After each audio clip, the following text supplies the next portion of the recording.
अस्सलाम वालेकुम। ऐशा cooking one में आपका वेलकम है। उम्मीद है आप सब खैरियत से होंगे। मैं भी बिल्कुल ठीक हूँ।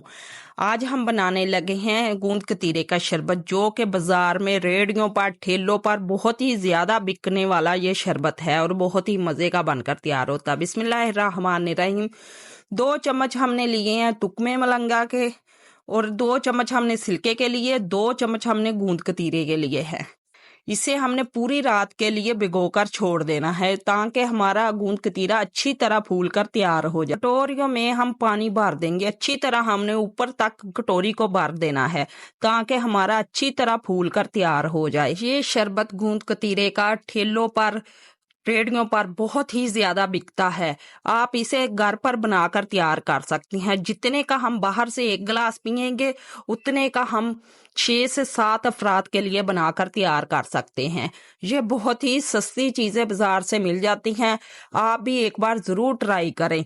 ये देखें माशाल्लाह हमारी कटोरियां कितनी भर चुकी हैं, अच्छी तरह फूल चुका है। और 1 कटोरी हमने चीनी की ली है, कुछ हमने कटे हुए बादाम लिए हैं। अब हम 6 गिलास पानी के शामिल करेंगे, 1 कटोरी हम चीनी की शामिल करेंगे और चीनी को हम अच्छी तरह मेल्ट करेंगे। अगर आपको हमारी रेसिपी पसंद आई, लाइक करें, शेयर करें और कमेंट में हमें जरूर बताया करें कि आपको हमारी रेसिपी कैसी लगी। अब हम गूंद कतीरा शामिल करेंगे, इसे अच्छी तरह हमने मिक्स करना है। साथ ही हम सिरका शामिल करेंगे, इसे भी साथ ही मिक्स करेंगे और साथ ही हम तुकमे मलंगा भी शामिल करेंगे, इसे भी अच्छी तरह हम मिक्स करेंगे।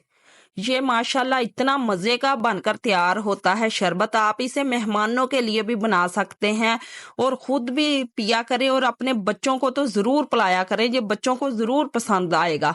कुछ हम कटे हुए बादाम शामिल करेंगे। अब इसे करेंगे हम ठंडा, इसमें आइस क्यूब हम शामिल करेंगे और अच्छी तरह हमने इसे ठंडा करना है।